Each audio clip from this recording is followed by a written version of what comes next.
அண்ணா பல்கலைக்கழக மாணவி பாலியல் வன்கொடுமை தொடர்பாக ஆளுநர் ஆர்.என். ரவியை சந்தித்து தவிக தலைவர் விஜய் மனு அளித்தார். இந்நிலையில் பெண்களுக்கு எதிரான சமூக வளங்கள் மற்றும் பாலியல் குற்றங்களை கண்டு அண்ணனாக மன அழுத்தத்துக்கு ஆளானதாக விஜய் கூறியிருக்கிறார்.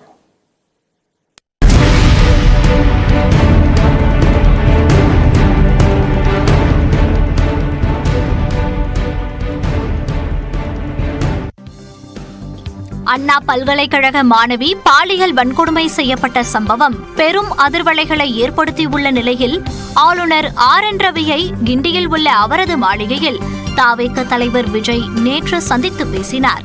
ஆளுநருக்கு திருக்குறள் புத்தகத்தை விஜய் வழங்கிய நிலையில் விஜய்க்கு பாரதியார் கவிதைகள் புத்தகத்தை ஆளுநர் வழங்கினார்.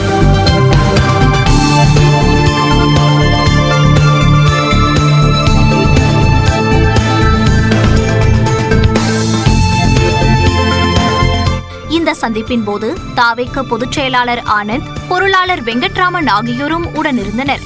12 நிமிடங்கள் நடைபெற்ற இந்த சந்திப்பில் அண்ணா பல்கலைக்கழகத்தில் மாணவி பாலியல் வன்கொடுமை செய்யப்பட்ட சம்பவம் குறித்து ஆளுநரிடம் விஜய் முறையிட்டார்.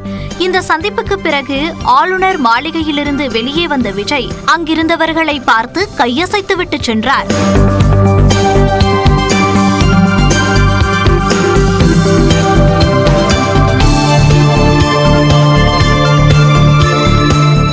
இது தொடர்பாக தவிக பொதுச் செயலாளர் ஆனந்த் வெளியிட்ட அறிக்கையில், தமிழ்நாட்டில் சட்டம் ஒழுங்கை பாதுகாக்க வேண்டும் என்றும் அனைத்து இடங்களிலும் பெண்களுக்கான பாதுகாப்பை உறுதி செய்ய உரிய நடவடிக்கை மேற்கொள்ள வேண்டும் என்றும் வலியுறுத்தி ஆளுநரிடம் மனு அளித்ததாக தெரிவித்துள்ளார்.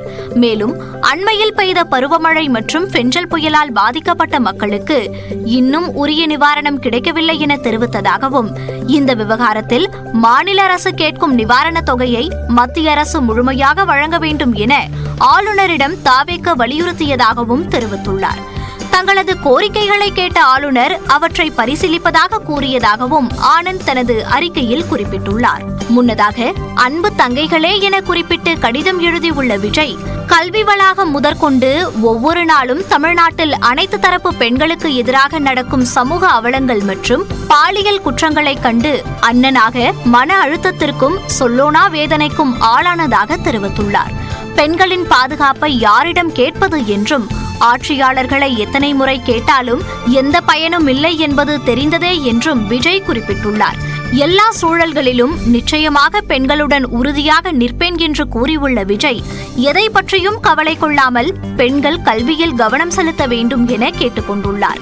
இந்த சூழலில் புதுக்கோட்டையில் செய்தியாளர்களிடம் பேசிய சட்டத்துறை அமைச்சர் ரகுபதி, பெண்களுக்கு பாதுகாப்பான மாநிலம் தமிழ்நாடுதான் என தெரிவித்தார். இந்த ஆட்சியில்தான் பெண்களுக்கு பாதுகாப்பு. பெண்கள் வெளியே வருகிறார்கள். மகாத்மா காந்தி என்ன சொன்னார்? நடு இரவிலே 12 மணிக்கு ஒரு பெண் தங்க நகைகள் எல்லாம் அணிந்து கொண்டு சுதந்திரமாக நடமாடி சென்று திரும்புகின்ற பொழுது பத்திரமாக வீடு திரும்பினால் அன்றைக்கு தான் சுதந்திரம் என்றால், அது இந்தியாவிலேயே கடைபிடிக்கக்கூடிய ஒரு மாநிலமாக தமிழ்நாடு தான் இருக்கிறது. மற்ற மாநிலங்களுக்கெல்லாம் அந்த கட்சித் தலைவர் போய் பார்த்துவிட்டு வரட்டும், அங்கே பெண்களுடைய நிலைமை எப்படி இருக்கிறது, 10 மணிக்கு மேலே அவர்கள் நடமாட முடிகிறதா என்று நம்மை நாமே காப்பாற்றிக் கொள்ள வேண்டும் என்று சொல்லுகின்ற அவருக்கு நாங்கள் இதைத்தான் பதிலாக சொல்கிறோம். இந்நிலையில் தவிக தலைவர் விஜய் பத்திரிகையாளர்களை சந்திக்காமல் எலைட் அரசியல் செய்வதாக விசிக துணை பொதுச் செயலாளர் வன்னியரசு விமர்சித்துள்ளார்.